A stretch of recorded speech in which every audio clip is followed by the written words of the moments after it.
I still remember the day she said it.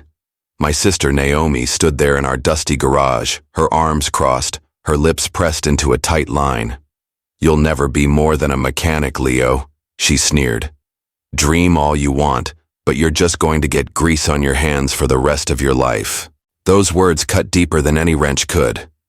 I had always known Naomi didn't believe in me. She'd always been the golden child, sharp, ambitious, and always dressed like she was already running some fancy corporate office. Meanwhile, I was the kid who loved engines more than textbooks, who found peace in the rhythmic clink of a socket wrench rather than the stiff lines of a business suit. But I never thought she'd say it out loud. Not like that. I'd spent my entire childhood in that garage, side by side with Dad, fixing up old cars and dreaming of something bigger. Dad always said I had a gift. "You feel the engine, Leo," he'd tell me, tapping a grease-stained finger on my chest. "That's something no school can teach." But Naomi never saw the value in that. To her, fixing cars was just another dead-end job. She wanted me to be like her, sharp, polished, and constantly climbing some corporate ladder. I remember that day so clearly because it was supposed to be a celebration. Naomi had just been promoted to vice president at her company, and the whole family was gathered in the garage because Mom wanted to take one last family picture with Dad's prized 1970 Mustang before he sold it. That car was my first love. It was the first engine I'd rebuilt with my own two hands, the first project that made me feel like I had a future. But as I stood there, still in my oil-streaked coveralls, Naomi's words echoed in my ears. "You'll never be more than a mechanic." She said it like it was a curse, a life sentence I was too blind to see. I didn't say anything in that moment. I just let her words settle in my chest like a stone. But inside, I felt something break. Not because she was right, because she was so damn wrong and I knew it. Still, the betrayal of hearing it from her, from the sister who was supposed to have my back, stung worse than any insult from a stranger. That night, I lay awake in bed, staring at the ceiling, replaying her words over and over. My hands still smelled like motor oil, but my mind was burning with something else. Anger. Anger that she saw my passion as nothing more than dirty work. Anger that she thought she could define who I was, what I could become. And beneath that anger, a quiet, searing determination began to grow. Because in that moment of betrayal, I realized one thing. I wasn't going to let Naomi, or anyone else, tell me what my life was worth. For days, Naomi's words clung to me like motor oil, impossible to wash away. Every time I went back into the garage, I felt them there, coiled around my throat, whispering that I'd never be more than this. I tried to shake it off, to tell myself that I didn't care what she thought. But every time I closed my eyes, I saw her standing there, so sure of herself, so damn confident in her belief that I'd never amount to anything. I buried myself in my work. I took on extra shifts at the shop, stayed late every night, tearing down engines and putting them back together like I was trying to prove something to myself. But no matter how many cars I fixed, no matter how many engines roared back to life under my hands, that voice in my head kept repeating, "You'll never be more than a mechanic." It wasn't just about Naomi anymore. It was about me. About proving that my dreams weren't just pipe dreams, that my hands, rough and calloused from years of work, could build more than just cars. They could build a life. But even as I worked, I started to notice things that didn't sit right. At first, it was just small stuff. Strange looks from customers who seemed to know more than they let on. A couple of invoices that didn't add up. I'd hear whispers in the back office, snippets of conversations that stopped when I walked. And my boss, Gary, started acting different too, more guarded, more on edge. He'd always trusted me to run the shop floor, but now he'd double-check everything I did, like he was waiting for me to screw up. I tried to brush it off. Maybe I was just being paranoid, seeing ghosts where there were none. But the feeling in my gut wouldn't go away. One night, after the shop had closed and the last car had been driven off the lot, I found an envelope tucked into the corner of my workbench. My name was scrawled on the front in a rushed, almost nervous hand. I opened it and found a stack of receipts, Orders for parts we'd never used, invoices for repairs we'd never done. I felt my stomach twist. I knew what this meant. Someone was running a scam right under my nose. And it wasn't just anyone.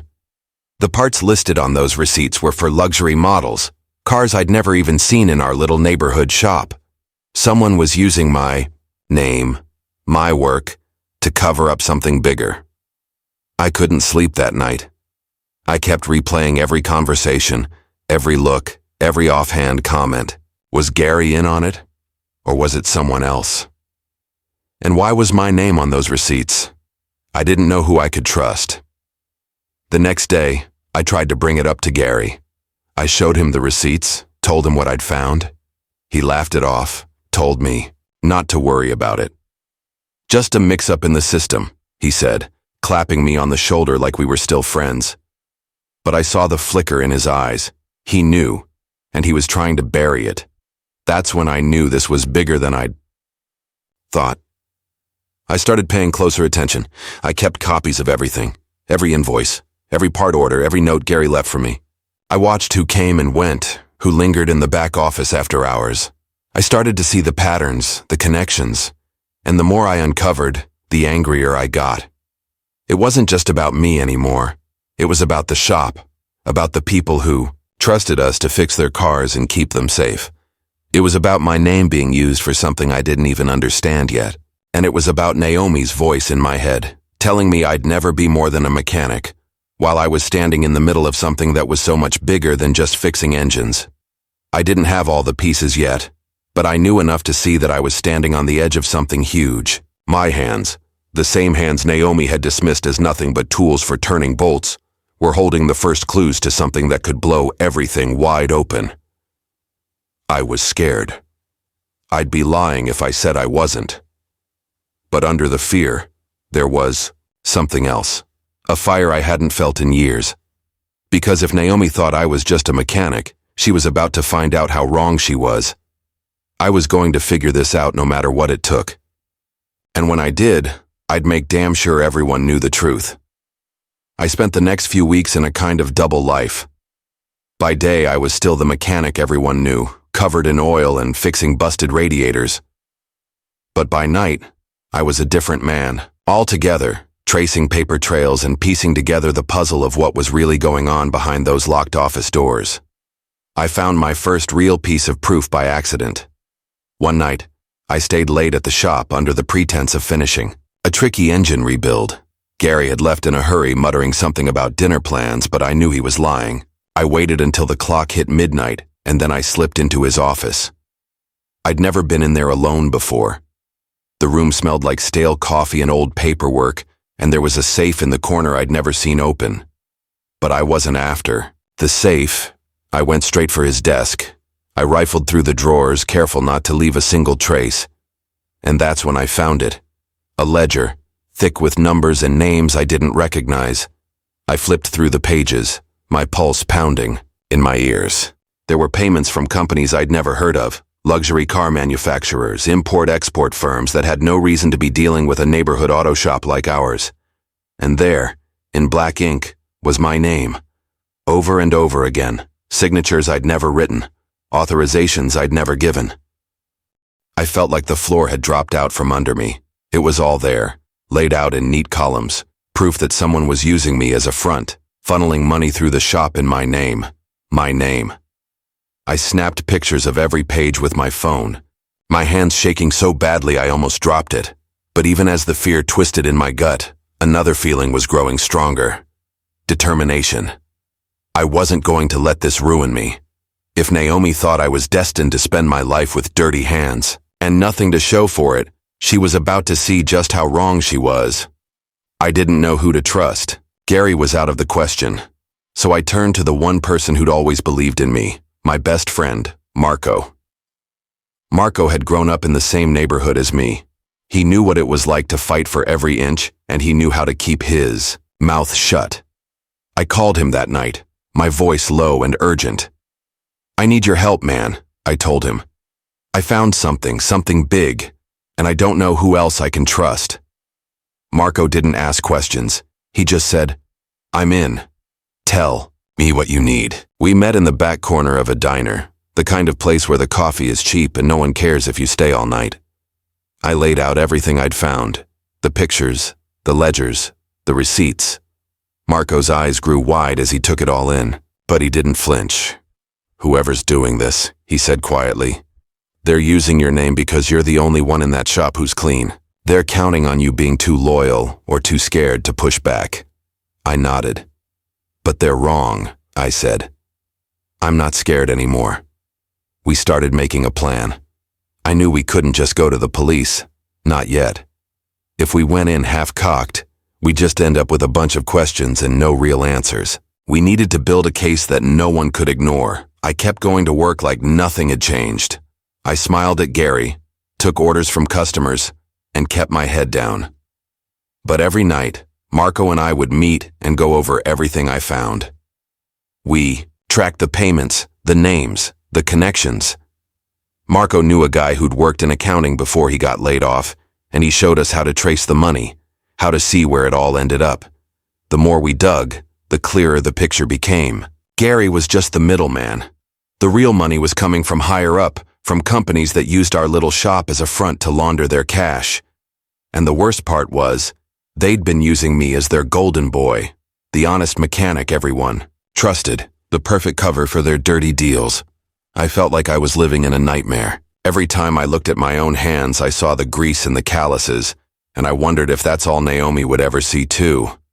But then I'd remember the fire in her eyes when she told me I'd never be more than a mechanic.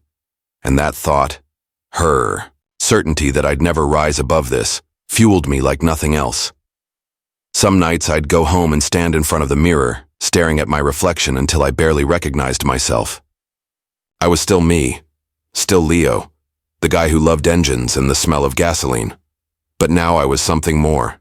I was a man with a plan, a man who refused to let anyone, especially not my sister, decide who I could be. The fear never really went away. I'd be lying if I said it did.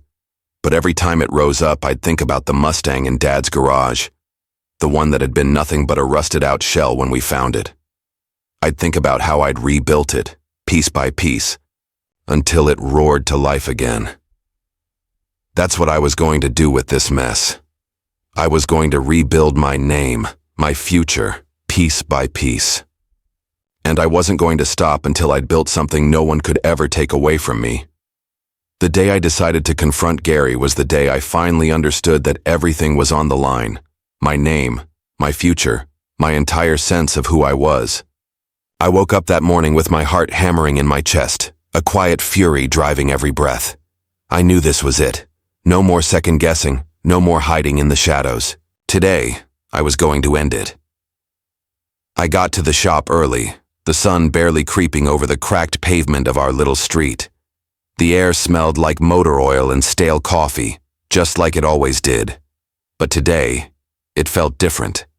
Like the shop itself was holding its breath, waiting to see what I'd do. Gary showed up just after 8, whistling like he didn't have a care in the world. He gave me that same old smile, the one that had always seemed so genuine. But today I saw it for what it was, a mask. "Morning, Leo," he said, tossing me the keys to a Mercedes that needed an oil change. "Busy day ahead?" "Yeah," I said, my voice calm, steady. "Real busy." I spent the morning going through the motions, changing the oil, checking the brakes, while Marco waited outside in his beat-up Chevy, his phone in hand, ready to record everything. We'd talked it through 100 times. Today, I was going to confront Gary, but I needed proof. Proof that would hold up when the cops got involved. Proof that no one could twist or bury. At noon, I wiped my hands on a rag and walked into Gary's office. He looked up from his desk, surprise flickering in his eyes. "Something on your mind, kid?" I shut the door behind me and set the stack of ledgers I'd copied down on his desk. "Yeah," I said. "I think it's time we talked." Gary leaned back in his chair, his eyes narrowing. "What's this about, Leo?" I held his gaze. "It's about the money, the fake receipts, the cars that never came through here. You've been using my name to run your little scam, and I'm done pretending I don't see it." For a moment, the room was dead silent. Then Gary let out a low chuckle, shaking his head like I'd just told the world's funniest joke. "You've got it all wrong," he said smoothly. "You're tired, Leo. Working too hard. Maybe you're seeing things that aren't there." I slammed my hand down on the desk, the sound cracking through the room like a gunshot. "Don't lie to me. Gary, I have everything. The ledgers, the payments, even the names of the companies you've been working with. I know how you've been laundering money through this shop, and I know you've been signing my name to it all." Gary's smile vanished. For the first time, I saw the truth in his eyes, the fear, the anger. "You don't know what you're talking about," he said, his voice tight. I leaned in closer. "Don't I? You think because I've got grease on my hands I'm too dumb to figure it out? You're wrong. I've seen every last detail, Gary. And if you don't come clean right now, I'm going to the police. Hell, I'll go to the papers, if I have to." For a moment I thought he might come at me. His fists clenched on the desk, his knuckles white. But then he leaned back, letting out a long breath. "You don't know what you're getting into, Leo," he said quietly. "These people, they're not the kind you mess with. You think you're some kind of hero? You're just a kid with a wrench in his hand. They'll eat you alive." I felt a chill run down my spine, but I didn't let it show. "Maybe," I said. "But I'm done letting you use me. I'm done being your cover story. You want to scare me? Too late. I'm already in this, and I'm not backing down." We stared at each other across the desk, the silence thick as oil. Then Gary's shoulders slumped, and he let out a tired sigh. "You don't get it, Leo. I never wanted you involved. You were just the kid who made the engines purr. Nobody was supposed to notice you, but you did. And now it's too late to walk away." I straightened up, my hands trembling but my voice steady. "Then I guess it's too late for both of us." I turned on my heel and walked out of that office, my heart pounding so hard I thought it might split my ribs. Marco was waiting outside, his phone still recording, and he gave me a sharp nod. "We got it," he said. "Every word." I didn't stop to celebrate. I went straight to the police, the ledgers clutched in my hands like a lifeline. I told them everything, every lie, every forged signature, every backdoor deal. They listened. Their faces hard and serious, and I knew I'd done the right thing. That night, I sat in the garage with Marco, the Mustang idling quietly behind us. My hands still smelled like oil and sweat, but for the first time in a long time, I didn't feel small or powerless. I felt like someone who'd stood up, who'd faced down the lies and said, "Not anymore." I thought about Naomi then, about the look in her eyes when she told me I'd never be more than a mechanic. And I realized something. I wasn't just a mechanic. I was a fighter, and I'd built something no one could take from me, my own damn worth. The days after I walked into that police station passed in a blur. The authorities moved quickly, quicker than I'd dared to hope. They came to the shop with search warrants, taking boxes of records and computers. Gary was arrested in front of everyone. No more easy smiles or smooth talk, just a pale face and handcuffs that clinked like justice itself. The news spread fast in the neighborhood.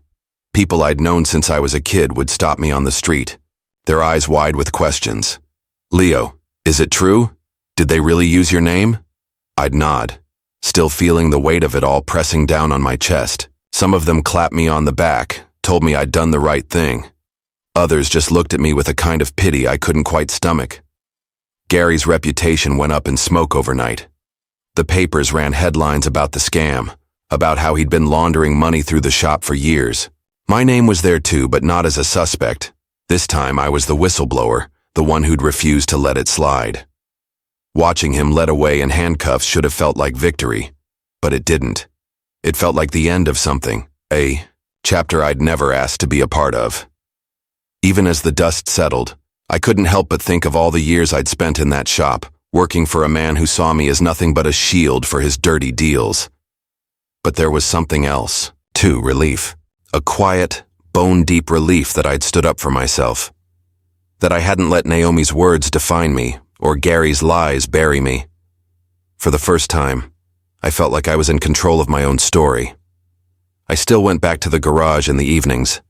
Even though the shop was shut down and the tools were locked away, I'd sit in the Mustang, its leather seats cracked with age, and let the engine hum beneath me. It was a reminder that not everything had to be lost, that some things could still be fixed if you were willing to put in the work. I thought about Naomi a lot in those days. I hadn't spoken to her since the night she told me I'd never be more than a mechanic. Maybe she was right, in a way.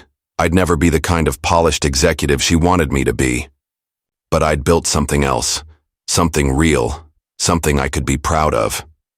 The anger was still there, some nights, when the world went quiet and the memories came flooding back.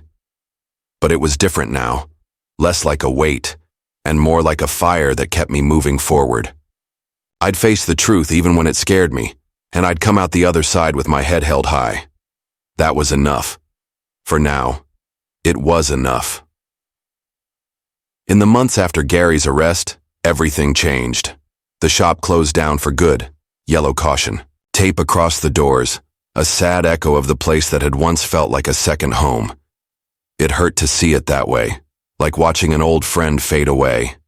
But in a way, it was freeing too. It meant the lies were done. It meant I could finally start over. I didn't waste time mourning what I'd lost. Instead, I poured all my energy into building something new. I took the money I'd saved, every dollar I'd squirreled away from years of late-night tune-ups and weekend rebuilds, and I invested it in a dream I'd never dared to speak out loud before. I started my own shop, my own name on the sign, my own rules, my own hands shaping every inch of it. But this wasn't just any garage. I'd seen enough of the world to know I wanted more than patching up old minivans for pocket change. I wanted to create something that would prove once and for all that a mechanic's hands could build more than just engines. They could build luxury, they could build beauty, they could build power. So I specialized. Custom restorations, luxury rebuilds, classic cars reborn with a modern heart.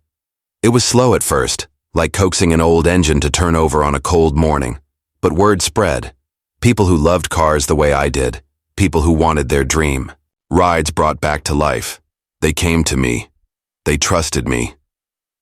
And when the first car rolled out of my shop, a 1965 Jaguar E-Type, restored to a gleaming perfection that even Naomi would have had to respect, I felt something settle deep in my bones. This was who I was meant to be. This was more than a job, it was a statement. I kept my circle tight. Marco was there from the start, handling the business end, making sure I never got caught off guard again. We'd both learned the hard way how easily trust could be twisted. But this time, we were building something real, something honest. And that was enough. I didn't talk to Naomi for a long time.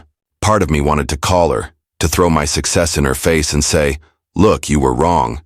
But another part of me knew it didn't matter. Her words had shaped me, sure, but they didn't define me anymore. I wasn't chasing her approval. I wasn't chasing anyone's. When she finally did show up, months later, unannounced, her fancy heels clicking across the concrete floor of my new shop, I was ready. She looked around, her eyes taking in the polished chrome and spotless floors, the line of restored classics gleaming like they'd just rolled off the showroom floor. "I heard what you've built," she said quietly. "I wanted to see it. For myself," I nodded, wiping my hands on a rag. "This is it, my own name on the door, my own rules." She was quiet for a moment. Then she looked at me with something I hadn't seen in her eyes in a long time. Respect. "I was wrong," she said simply. "You're more than just a mechanic." I smiled, but it wasn't for her. It was for me. Because I didn't need her to say it.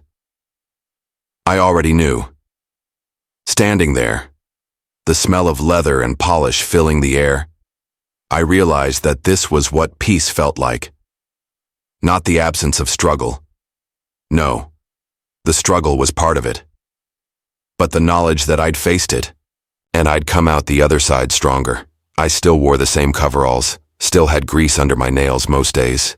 But now those hands weren't just fixing engines. They were building something I could be proud of. Something no one could ever take away.